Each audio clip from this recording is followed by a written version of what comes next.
నమస్కారం. Welcome to I dream. ధర్మ మార్గం విత్ విజిత కార్యక్రమానికి స్వాగతం.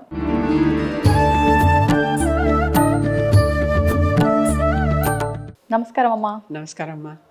అమ్మ, సనాతన ధర్మం అని మాట్లాడుకుంటూ ఉంటాము. మరి సనాతన ధర్మంలో చెప్పిన విషయాలని మన డైలీ రొటీన్లో ఎలా ఆపాదించుకొని మనం ముందుకెళ్ళొచ్చో దాని గురించి ఒక వివరణ ఇవ్వండి. చాలా బాగుందమ్మా. నిజంగానే అందరికీ కూడా ఇది తెలియాల్సిన విషయం అని నేను భావిస్తా. అందరూ అంటారు కానీ అంటే ఏమిటి అనేది అదేదో బ్రహ్మ పదార్థం లాగా. అంతే. అంటే ఏంటి అది మనకు డైలీ ఎలా ఉపయోగపడుతుంది? అసలు నిజంగానే చాలా మంది తెలియకుండానే చాలా వరకు పాటిస్తూ ఉంటారు. అవన్నీ తెలియదు అంతే. పొద్దున్నే లేస్తూనే, అంటే ఉదయం లేచిన దగ్గర నుంచి అని కదా మొదలు పెడుతున్నాం. ఉదయం పొద్దున్న లేస్తూనే చక్కగా దేవుడికి నమస్కారం పెట్టుకున్నట్టే, ఎక్కడో లేడు దేవుడు మన దగ్గరే మన శరీరంలోనే ఉన్నాడు అనేది తెలియటం కోసం కానీ. అంటే దేవుడే జీవుడు, జీవుడే దేవుడు, ఈ ఆత్మ పరమాత్మ వేరేగా ఏమీ లేవు, రెండు ఒకటే అనేది స్పష్టంగా తెలుస్తూ చక్కగా చేతులు ఇలా చూపించి, కరాగ్రే వసతే లక్ష్మి, కరమచ్చే సరస్వతి, కరమూలేతు గోవింద, ప్రభాతే కరదర్శనం. ప్రభాతం లేస్తున్నాం, అప్పుడు లేస్తూనే ఇలా వాటిని చూసుకోవటం అనమాట. ఆ చూసుకోవటంలో ఏమిటి, కరాగ్రే వసతే లక్ష్మి, మనకి లక్ష్మి లేకుండా పూట గడవదు. ధనమూలం ఇదం జగత్ కనుక అమ్మ నాకు ఇవాళ కరుణించు, నాకు ఇవాళ ఇబ్బందులు రానీకు అని దండం పెట్టుకుంటున్నాం. మరి కరమచ్చే సరస్వతి, వాక్కు కూడా ముఖ్యం కదా, చాలా ముఖ్యం. నోరా వీపుకు తేకే అని ఒక సామెత కనుక ప్రమాదం అంతా దాంతో కనుక నోరు వాక్కు ఇది కూడా జాగ్రత్తగా ఉండాలి కదా మనకు కావాల్సిన. అంతేకాదు, కావాల్సిన మాట కావాల్సినప్పుడు స్ఫురించాలి కూడా మనకి. అవును అవును. ఆవిడ ఆ మాట ఆ సమయానికి, మంచి వాగ్వాదంలో ఉంటాం, సరైన వాదం మనకి తెలుసు, అయినా ఆ సమయానికి పడకపోతే ఏం చేయాలి? అవును, అది ఇబ్బంది అవ్వచ్చు చాలా. ఒకసారి ఒక విషయం నా విషయంలోనే ఒకటి జరిగింది, ఎగ్జాంపుల్గా చెప్తున్నా. ఒక కొలీగ్ వచ్చి నన్ను చూసి, అమ్మా మీరుంటే వెలుగక్కర్లా, అసలు లైట్లు ఏమి అక్కర్లా అన్నాడు. హీ స్పీక్స్ వెరీ లౌడ్లీ, చాలా లౌడ్గా మాట్లాడు. నాకు కొంచెం ఎందుకో కొద్దిగా వాక్యం వేరు, దాని సౌండ్ వేరేగా వినిపించింది. అవునండి మీరుంటే మైక్ అక్కర్లేనట్టు అన్నా. అయిపోయింది, వెళ్ళిపోయాడు. ఆ వాక్ సమయానికి నాకు స్ఫురించింది అంటే ఆవిడ అనుగ్రహం అమ్మ, అది నేను అంటాం. అవును. కర్మచ్చే సరస్వతి, ఆడ పొద్దున్నే దండం పెట్టుకున్న, అమ్మ ఇవాళ నాకు సరైన సమయంలో సరైన వాక్కు వచ్చేలాగా అనుగ్రహించు అని దండం పెట్టుకున్నా. కరమూలేతు గోవింద, గోవిందుడు కదా మన స్థితికారకుడు. గోవిందుడు అంటే గోపనం చేసేవాడు, మనల్ని రక్షించేవాడు. పశువులను కాస్తున్నాడని ఆయన గోవిందుడు అన్నాడు. పశువులన్నింటినీ రక్షించి చక్కగా వాటికి ఏ కష్టం కలగకుండా ఇంటికి చేరుస్తున్నాడు గోవిందుడు, కృష్ణుడు. అవును.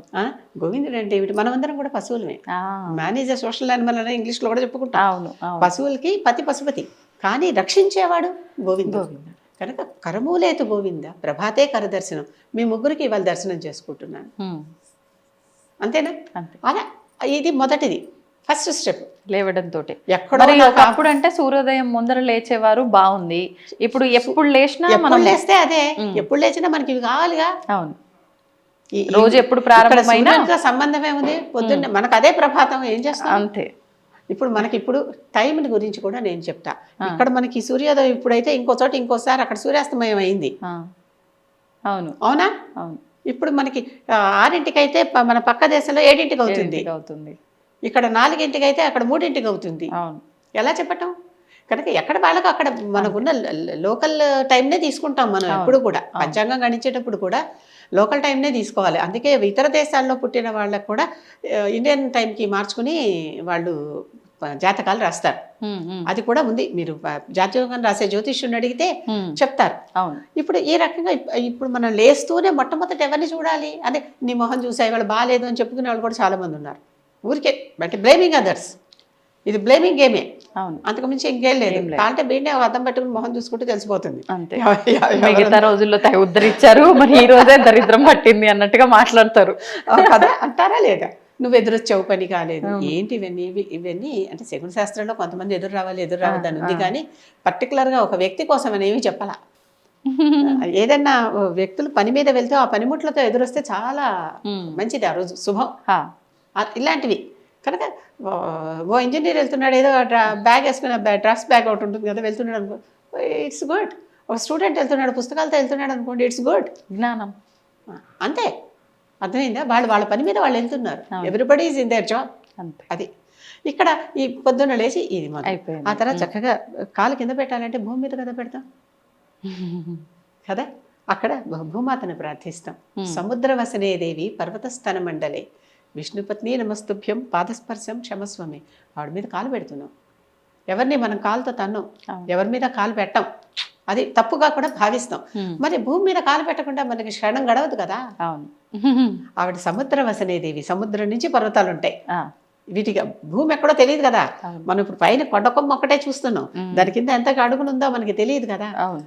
పర్వత స్థన మండలే పర్వతాలే స్థనాలుగా గల భూదేవి విష్ణుపత్ని నమస్తుభ్యం అని పాదస్పర్శం క్షమస్వమి. అమ్మ నన్ను క్షమించు, నీ మీద కాలు పెట్టి ఇక్కడి నుంచి నేను నడుస్తున్నాను.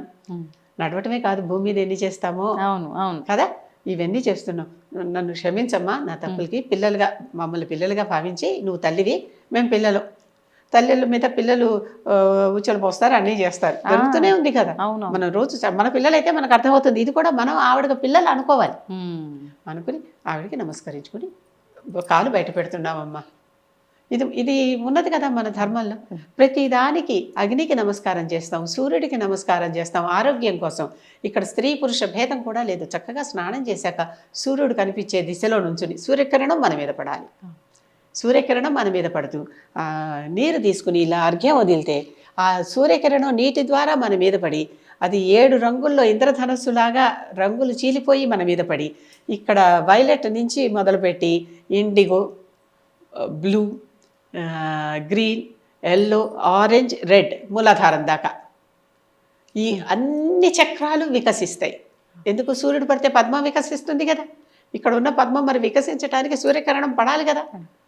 మనలో కూడా కిరణం వికసించాలంటే కనుక సూర్యుడికి నమస్కారం చేసి ఆరోగ్యం భాస్కరాది ఇచ్చేది. ఆయన చక్కగా మనకు ఆరోగ్యం ఇవ్వాలి. ఆరోగ్యం అంటే మరి ఇవన్నీ చక్కగా అన్ని పనిచేస్తుంటే, మన చక్రాలన్నీ పనిచేస్తుంటే మనకు ఆరోగ్యమేగా. కనుక ఈ ఆరోగ్యాన్ని ఇవ్వమని సూర్యుడిని ప్రార్థించి అన్నిటికీ స్నానం చేసేటప్పుడు ఆ నీటితో గంగే చ యమునే చైవ గోదావరి సరస్వతి నర్మదే సింధు కావేరి జలేస్మిన్ సన్నిధిం కురు ప్రవహించే నీటిలోనే ఉంటాయట. అందుకని సాధారణంగా స్నానం చేసేప్పుడు కానీ, మనం కలశ పూజ చేసేటప్పుడు కానీ ఆ నీళ్ళు ఇలా తిప్పుతాం. ఓ చెంబు వేసి బకెట్లో నీళ్ళు ఇలా తిప్పి షవర్ స్నానాలు వచ్చేసాయి అనుకోండి. ఇప్పుడు దాంట్లో కూడా ఇలా తిప్పి, షవర్ కూడా ప్రవహిస్తూనే ఉంటుంది కనుక అది ప్రవాహ జలమే. దాన్ని ఇలా తిప్పుతూ ఈ నదుల పుణ్య లక్షణాలన్నీ దీంట్లోకి చేరుగాక. భవాని భావనాగమ్య. మన భావన ఎటెళ్తే ఆవిడ అటేట. ఈ భావన భావించుకుంటూ స్నానం చేసేటప్పుడు నేను ఇప్పుడు చేస్తున్నది గంగా నది స్నానం, సింధు నది స్నానం, యమునా నది స్నానం, నర్మదా నది స్నానం, గోదావరి నది స్నానం అని చెప్పుకుంటూ స్నానం చేయటం అనమాట. ఈ శ్లోకం ఒకసారి శ్లోకం చెప్పుకోకపోతే మాటల్లో తెలుగులో చెప్పుకోవచ్చుగా. శ్లోకం రాలేదండి మాకు, నష్టమేమీ లేదు. అమ్మ లక్ష్మీదేవి నమస్కారం, అమ్మ సరస్వతీదేవి నమస్కారం, అయ్యా గోవిందుడా నమస్కారం, రక్షించు, అమ్మ భూమాత నన్ను కాలుతో వేసి తొక్కుతున్నాను క్షమించు. ఇవి చెప్పుకోవటానికి కూడా కష్టమే ఉంది. అవును, శ్లోకాలు రావండి మాకు అంటాం కూడా, ఎవరికి తోచినట్టుగా వాళ్ళు చెప్పుకోవచ్చు. మనసే కదమ్మా భాష, ఇవన్నీ కమ్యూనికేషన్ కోసమే కదా. మరి మూగవాడు ఏ భాష మాట్లాడుతున్నాడు? సంస్కృతమా, ఇంగ్లీషా, ఉర్దూనా? మానస భాషే కదా. అది మనం కూడా చేసుకోవచ్చు, తప్పేం లేదు. అలాగని మన మంత్రాలు అందరికీ ధనించేలాగా చెప్పితే అదొక వేదఘోష, అది వేరే, దాని ఫలితం దానికి. మనలో మనం అనుకున్నా కూడా తప్పేమీ లేదు. అసలు చేరాల్సిన చోటికి చేరిపోతుంది. అడ్రస్ బాగానే రాసాం, బ్లూ పెన్తో రాసామా రెడ్ పెన్తో రాసామా అనేది అనవసరం. ఆ అడ్రస్ చేరాల్సిన చోటికి చేరుతుంది. అంతే కదా. బంగారు అక్షరాలతోనే రాస్తేనే చేరుతుంది అనేటటువంటిది లేదు. ఇది నా ఉద్దేశం. తెలుసుకోవాలి కదా అందరూ. మాకు ఇది రాదండి అని చెప్పి మేము చేయలేమండి అని దూరం వెళ్ళిపోయే వాళ్ళు ఉన్నారు కనుక అలాంటి వాళ్ళ కోసం ప్రత్యేకంగా చెప్తున్నా. కనుక చక్కగా స్నానం చేసేప్పుడు దేవతల్ని ధ్యానించుకున్నాం, నదీ స్నానాలు చేసినట్టుగా భావిస్తున్నాం. అలాగే మళ్ళీ ఇంకా ఒక్కొక్కసారి గంగా జలం, మానస సరోవరం జలం ఇలాంటివి తెచ్చుకుంటారు. ప్రత్యేకంగా ఏదన్నా నదికి వెళ్తే కృష్ణా జలం ఇవి తెచ్చుకున్నప్పుడు ఆ జలం ఏమన్నా ఉంటే అది కూడా ఒక డ్రాప్ చాలు కదా, దాంట్లో వేసుకుంటే అది జలం దీని ఫలితం దీంట్లో కలిసింది అని భావించి స్నానం కూడా చేయవచ్చు ఉంటే. అవును, ఇవన్నీ అయిపోయినాయి. స్నానం చేసాం, చక్కగా వంట చేసుకునేటప్పుడు దైవ ధ్యానంతో వంట చేసుకుంటే అది ప్రసాదం అవుతుందమ్మా. నలుగురిని తిట్టుకుంటూ కేకలేసుకుంటూ చేస్తే అది ప్రసాదం కాదు. మా కజిన్ ఒక అమ్మాయి తోచిన శ్లోకాలన్నీ, స్తోత్రాలు అన్నీ రోజుకి ఇన్ని చేయాలని ఏవో పెట్టుకుంటుంది. ఉరుకుల పరుగుల జీవితం, మళ్ళీ టైంకి వెళ్ళిపోవాలి కనుక, షీస్ ఎ డాక్టర్, హాస్పిటల్కి వెళ్ళిపోవాలి కనుక గబగబా ఆ స్తోత్రాలన్నీ చదివేసుకుంటూనే ఉంటుంది, పని చేసేసుకుంటూనే ఉంటుంది, వంట చేసేస్తూనే ఉంటుంది. ఏ పని కా పని అయిపోయింది. ఇటు స్తోత్రము అయిపోయింది, ఆ స్తోత్ర పఠనం చేస్తూ వంట అయిపోయింది. అంతే. స్తోత్ర పఠనం చేస్తూ వంట చేస్తే అది చాలా పవిత్రమైన భోజనం అవుతుంది. మీరు ఒక చెట్టుకి రోజు చెట్టుది ఊరికి ఏమీ లేదు, ఆ చెట్టు ఉంది, మీరున్నారు, ఓ మొక్క అనుకుందాం, దాన్ని రోజు తిట్టండి. ఆ చెట్టు 4 రోజుల్లో చచ్చిపోకపోతే నన్ను అడగండి. ఆ చెట్టును రోజు పలకరించి, నీకు చక్కగా నీరు పోస్తున్నానా, నీకు బాగుందా, నీకు గాలి బాగా వస్తుందా, ఎండ బాగా వస్తుందా, చక్కగా పువ్వులు పుయ్యి, చక్కగా కాయలు కాయి అంటే ఆ చెట్టు వికసిస్తుంది. ఇది ఉత్త ప్రయోగం, సైంటిస్టులందరూ నిరూపించిన ప్రయోగం. ఒక మొక్కని అక్కడ పెట్టుకొని దాన్ని ఊరికే అబ్యూస్ చేస్తూ ఉంటే, తిడుతూ ఉంటే అంతే, 4 రోజుల్లో ఆ మొక్క చచ్చిపోతుందమ్మా. 4 కాకపోతే 5, ఏదో మాటకి 4 రోజులు అన్నానని 4వ రోజు 5వ రోజు చచ్చిపోలేదని నా దగ్గరికి వస్తే నేనేం చేయలేను. నాది 5వ రోజు చచ్చిపోవచ్చు, 6వ రోజు. మీరు తిట్టే వేగము, మీరు తిట్టే పూర్తి ఆ ఫీల్ దాంట్లో ఉంటుంది. అవును. ముద్దుగా చిన్నపిల్లల్ని గాడిద అంటాం, అంటే వాళ్ళు గాడిద అయిపోయారా? లేదు కదా, ముద్దు కోసమే అన్నాం అక్కడ, గాడిద అని తిట్టటల్లా అక్కడ. కనుక ఈ భావం కూడా ముఖ్యం. ఈ రకమైనటువంటి చక్కగా అంటే చేసేటటువంటి వంటలో ఈ దేవుడి స్తోత్రం చదువుకుంటేనో, లేకపోతే వారి రూపం తలుచుకుంటూ చేస్తేనో, అది చేసిన ప్రతి వస్తువు అమృత తుల్యం అవుతుంది. అందులో తల్లి చేతి వంట మరీ అమృతం కదమ్మా, కదా. ఇప్పుడు తల్లి తండ్రి ఎవరైనా ఒకటే అనుకో, కాకపోతే మన దగ్గర ఉన్న సనాతన ధర్మంలో ఎలా అయిపోయిందంటే, సనాతన ధర్మం అనే మాట కూడా నేను వాడను, ఎందుకంటే పురాణాల్లో వంటవాళ్ళుగా 40 ముళ్ళే చూపించారు కానీ దమయంతి ద్రౌపదిలని చెప్పలా. ద్రౌపది కూడా అక్షయ పాత్రలో రెడీమేడ్ ఫుడ్ పెట్టింది తప్పితే అక్కడ కట్టెలు పెట్టి పొయ్యి పెట్టి వండిందని చెప్పలే, అవునా కదా. కనుక ఎవరు వండుతారు అనేది కాదు, కానీ ఆ వండేది అమృత తుల్యం అవ్వాలి, మన పిల్లలు కదా ఆరోగ్యం చేకూరాలి, బలం చేకూరాలి, వాళ్ళకి మంచి శక్తి రావాలి, విజ్ఞానం రావాలి, బాగా చదువుకునేంత తెలివి రావాలి, ఇవన్నీ భావించుకుంటూ తల్లి చేసే వంట ఉంటుంది చూడండి, అది అమృతం. అది తీసుకెళ్ళి తర్వాత దేవుడు పెద్దగా మంత్రాలు ఏవి నాకు రావు, ఇగో దేవుడా ఇవంతా నేను వండా ఇక్కడ పెట్టాను, నీకు నైవేద్యం పెడుతున్నాను, నువ్వు తిను, తర్వాత నువ్వు మిగిలిచింది మేము తింటాం అంటాం, తీసుకొచ్చి తింటాం అంతే. తిని ఫుడ్ వ్యర్థం చేయొద్దు. ప్రతిదీ మనకి దైవమే కదా, మనకి దైవం కాందేంటి. అవును. చాలామందికి ఒక ఆచారం ఉంది, రోజు కూడా భోజనం చేసేటప్పుడు ఒక ముద్ద తీసుకెళ్ళి బయట ఏ గట్టు మీదో కాకికి పెట్టడం, పితృదేవతలకు పెట్టినట్టుగా భావించడం, పితృదేవతా పూజ కూడా నిత్యం, ఇది కూడా. ఇవన్నీ అయిపోయినాయి తర్వాత భోజనం చేయండి, చక్కగా మళ్ళీ మీ పనులన్నీ చేసుకోండి. ఏ పని చేస్తున్నా ఈ పనిలో నాకు ఎటువంటి అడ్డం లేకుండా, ఆటంకాలు రాకుండా నన్ను కాపాడమ్మా అని దేవుడికి దండం పెట్టుకుంటాం. వారు ఏ దేవుడిని నమ్మితే ఆ దేవుణ్ణి, ఏ దేవుడిని నమ్మితే ఆ దేవుణ్ణి, అంతే. నేను ఒకళ్ళని నమ్మితే అదే అందరూ నమ్మాలనేటటువంటి శాస్త్రం ఎక్కడా లేదు. అందుకే మనకు 30 దేవతలు ఉన్నారు. అందరూ మీకు ఇంతమంది ఏమిటి, చాలా కన్ఫ్యూజింగ్ అంటే కన్ఫ్యూజింగ్ కాదు, ఒక గవర్నమెంట్ని ఒకళ్ళే నడపగలరా, ఇంత పెద్ద విశ్వాన్ని నడుపుతున్నారు మన దేవతలు. కనుక వాళ్ళకి పెద్ద క్యాబినెట్ ఉంటుంది, ప్రతి క్యాబినెట్కి ఒక మినిస్టర్ ఉంటాడు, ఆ క్యాబినెట్ మినిస్టర్కి కింద మళ్ళీ డెప్యూటీలు అసిస్టెంట్లు కూడా ఉంటారు. ఐశ్వర్యం ఈశ్వరాదిచ్చేతన్నాం, ఈశ్వరుడు ఐశ్వర్యం ఇస్తూ ఉంటున్నాం. మళ్ళీ లక్ష్మీదేవి కుబేరుడు ఉన్నాడు, ఎంతమంది లేరు, వాళ్ళకి అసిస్టెంట్లు డెప్యూటీలు అసిస్టెంట్ మినిస్టర్లు కూడా ఉన్నారు కదా, ఇంతమంది ఉంటారమ్మా. మరి కనుక తప్పేం లేదు, ఇది మనదంతా పూర్తిగా ఏమంటారు సెంట్రలైజ్ చేసింది కాకుండా డీసెంట్రలైజ్ చేసినటువంటి వ్యవస్థ. ఒక్కడి దగ్గర అధికారం పెట్టుకుని నేను మాత్రమే అంటాం లేదు ఇక్కడెక్కడ, మన ధర్మంలో ఇది లేనే లేదు. కనుక అందుకని అది నేను కాకపోతే కొంతమంది కొన్ని పేర్లు చెప్పుకుంటే చాలా మన అని అనిపిస్తారు, వాళ్ళకి భావం అది, కనుక వాళ్ళు చక్కగా అది అనుకోవచ్చు, తప్పేమీ లేదు దానికి. ఈ రకంగా చక్కగా రోజంతా కార్యక్రమాలన్నీ చేసుకుని రాత్రిపూట కూడా భోజనం చేసుకుని ఆ తర్వాత చక్కగా పడుకునేటప్పుడు ఒక శ్లోకం ఉంది దీనికి చెప్పుకోవటానికి, ఆ పేర్లు చెప్పుకోవచ్చు, శ్లోకంలో చెప్పాకే ఆ దేవతల పేర్లు తెలిసిపోతాయి. వీళ్ళని స్మరిస్తేనట చక్కని మంచి నిద్ర పట్టి దుస్వప్నాలు రావని మన శాస్త్రం చెప్తుంది. రామం స్కంధం హనుమంతం వైనతేయం వృకోదరం, 5 చెప్పారు. రామం స్కంధం హనుమంతం వైనతేయం వృకోదరం శయనేయ పఠే నిత్యం దుస్వప్నస్తస్య నశతి. వీళ్ళని ప్రతినిత్యము పడుకునేటప్పుడు పడుకునే కాలంలో స్మరిస్తే ఇక మనకి ఎటువంటి దుస్వప్నాలు రావు అని చెప్తున్నారు. ఇవి అంతేకాదు, ఇంకా కొన్ని మర్చిపోయా, అన్నం తినేటప్పుడు చెప్పుకునే మంత్రాలు, భోజనం ప్రయాణం చేసేటప్పుడు చెప్పుకునే మంత్రాలు, ఇవన్నీ కూడా మనకున్నాయి. ఇక్కడ ఈ రాముణ్ణి, స్కందుడు అంటే ఎవరు, సుబ్రహ్మణ్య స్వామి, హనుమంతుడిని, వైనతేయం అంటే గరుడు, వినతాసుతుడు కనుక వైనతేయం అంటే గరుడు. వృకోదరం పెద్ద పట్టగలవాడు, వృకోదరుడు అంటే భీముడు. ఆహా. భీముడు అంటే వీళ్ళు గద పెట్టి అవుతాను అంటారు అనమాట. ఆయన తోక పెట్టి ఈయన గద పెట్టి ఈయన రొక్క పెట్టి వీళ్ళని తలుచుకుంటే మనకి దుస్వప్నాలు రావు.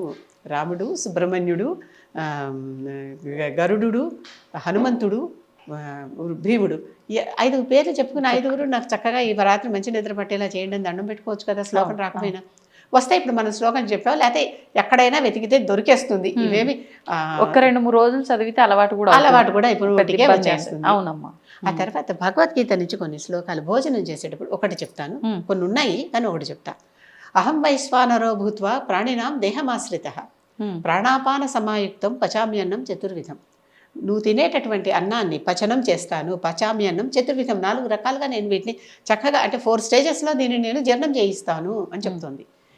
అహం వైశ్వానరో భూత్వా, భూతాలన్నిటిలో అహం నేను వైశ్వానరుడనే రూపంలో ఉన్నాను. ప్రాణినాం దేహమాశ్రిత, వారి దేహాలలో ప్రాణుల దేహాలలో నేను అంటే ఎవరు? భగవద్గీత మనకు ఎవరు చెప్పారు? భగవాను వాచ అని చెప్పుకుంటాం. ఆ భగవానుడు ప్రాణులందరి దేహంలో వైశ్వానరుడనే రూపంలో వారి దేహాలను ఆశ్రయించి ఉన్నాడు. వైశ్వానరుడు అంటే అగ్ని, జఠరాగ్ని అంటాం మనం. కడుపులో కాలుతోంది, కడుపులో మండుతోంది అంటాం కానీ కడుపులో వేరేగా ఉందా నాన్న చూడండి, తిన్నాక చల్లగా ఉందంటాం అంతే. అంటే అగ్ని చల్లారిపోయింది. ఆ అగ్నికి రిలేటెడ్ పదాలే వాడతాం. కనుక ఈ రకంగా నేను ఆ రూపంలో అగ్ని మాత్రమే, దేన్నైనా సర్వభక్షకం కదా, అది హోమంలో ఏదేసినా కాలిపోతుంది తెలుసు కదా. ఆ సర్వభక్షకమైనటువంటి చేసేటటువంటి అగ్ని మన కడుపులో ఉండి వీటన్నిటినీ నేనేవి తిన్నా కూడా 5 రకాల పదార్థాలు, భక్ష్యం, భోజ్యం, లేఖ్యం, చోష్యం, పానీయం, ఈ 5 రకాల పదార్థాలు మీరు ఎప్పుడు ఏవి తినంటే వాటన్నిటినీ జీర్ణం చేసే అగ్నిగా నేను మీ శరీరాలలో మీ దేహాన్ని ఆశ్రయించి ఉన్నాను కడుపులో అని చెప్తాను. కరెక్ట్. ఈ శ్లోకాలు ఇలా చదువుకోవటం అంటే అప్పుడు ఏమంటున్నావు? వైశ్వానరుడు అనే ఓ అగ్ని, నా కడుపు జఠరాగ్ని పోని, నాకు కడుపులో ఉన్నావు కదా, నేను తిన్నదంతా జీర్ణం చేయవు ప్లీజ్ అని అడగటమే. శ్లోకం రాని వారి సంగతి ఇలా. అలాగే ప్రయాణం చేసేటప్పుడు చక్కగా నమస్కరించుకుని వెళ్తాం. గణేశుడికి ఎటువంటి ఏదైనా పని మొదలు పెట్టేటప్పుడు ఆటంకాలు ఏమీ నాకు ఇవ్వకయ్యా అని నమస్కరించుకొని వెళ్ళటం. ఇలాంటివన్నీ మనకి ఆపదుద్ధారక రామ స్తోత్రం అని ఉంది కదా ఒకటి. ఆ ఆపదుద్ధారక స్తోత్రం అంటే ఆపదలు వచ్చినాయి, ఏదో కష్టం వచ్చిందమ్మా, వెంటనే ఎక్కడో పుస్తకంలో దొరుకుతుంది, ఇంటర్నెట్లో దొరుకుతుంది. ఈ రోజుల్లో ప్రతి వారి ఫోనుల్లోనే ఆపదుద్ధారక స్తోత్రం అని రాసేస్తే వచ్చేస్తుందా? చక్కగా దానిని తీసుకుని ఆ స్తోత్రం చదువుకుంటే అప్పటికప్పుడు ఆ తక్షణ ఆపద తొలగించేసే బాధ్యత దానిది. సంపూర్ణంగా తొలగిస్తుందా లేదా అనేది మన కర్మని బట్టి ఆధారపడి ఉంటుంది. అప్పటికి మాత్రం నీకు తొలగిపోతుంది. నమ్మి చెయ్యాలి. ఏదైనా చేస్తుందా లేదా టెస్ట్ కోసం చేసేది, లిట్మస్ టెస్ట్ కాదు ఇది. జరుగుతుందా లేదా అనేది కాదు, ఇది పూర్తిగా జరుగుతుంది, నాకు ఇక్కడ ఈ రక్షణ నాకు దొరుకుతుంది అని చేయటం అన్నమాట. అది అంతే. ఏదైనా సరే భూతపిశాచ నికట నహ్యావై మహావీర జప నామ సునావే. ఎవరికి? హనుమాన్ చాలీసాలో ఒక్కొక్క లైన్ చెప్తున్నా, మొత్తం చాలీసా అంతా ఇలాంటిదే.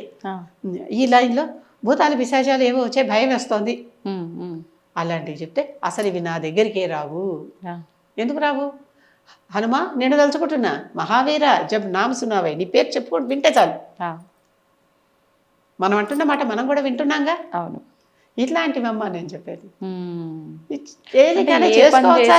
ఆ సిచ్యువేషన్ తగ్గట్టు భగవన్ నామస్మరణ ఉండాలి.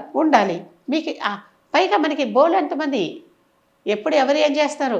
అన్నం కావాలంటే అన్నపూర్ణని అడగాలి, మమ్మల్ని కటాక్షించమ్మా అంటే విశాలాక్షిని అడగాలి. విశాలాక్షి ఇంత కళ్ళు పెట్టుకుని ఇక్కడి నుంచి చూసినా చాలు మనకి కటాక్షం దొరికేస్తుంది. అన్నపూర్ణ అంటే కంచంలో అన్నం పెడుతుంది.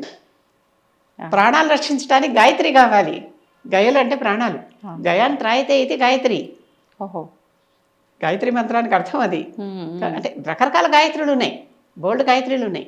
నా పద్య కాదంబరిలో నేను 108 గాయత్రులు రాశా. దాని కింద బాటం కింద రాయటం కావాలని పెట్టా. అందరికీ ఇన్ని గాయత్రులు ఉన్నాయి, చదువుకోండి, రక్షించేది కదా. ధన్వంతరి గాయత్రి చదువుకోండి, రోగం ఆరోగ్యం బాగాలేనప్పుడు రక్షిస్తుంది. ఉదాహరణకి సరస్వతి గాయత్రి చదువుకోండి, చదువుకునే పిల్లలందరూ. అవును, ఆపద పోతుంది, అప్పుడు చదువు చక్కగా వస్తుంది. ఇది అన్నిటికింతే. మీకు రక్షణ కావాలంటే చక్కగా కాచాయనాచ విద్మహే కన్యాకుమారి ధీమహి తన్నో దుర్గి ప్రచోదయాత్. దుర్గ వెంటనే మన రక్షణ కోసం వచ్చేస్తుంది. వస్తున్నాయా? ఇలాంటివన్నీ. డబ్బు కావాలి, మహాలక్ష్మి చ విద్మహే విష్ణుపత్ని చ ధీమహి తన్నో లక్ష్మి ప్రచోదయాత్.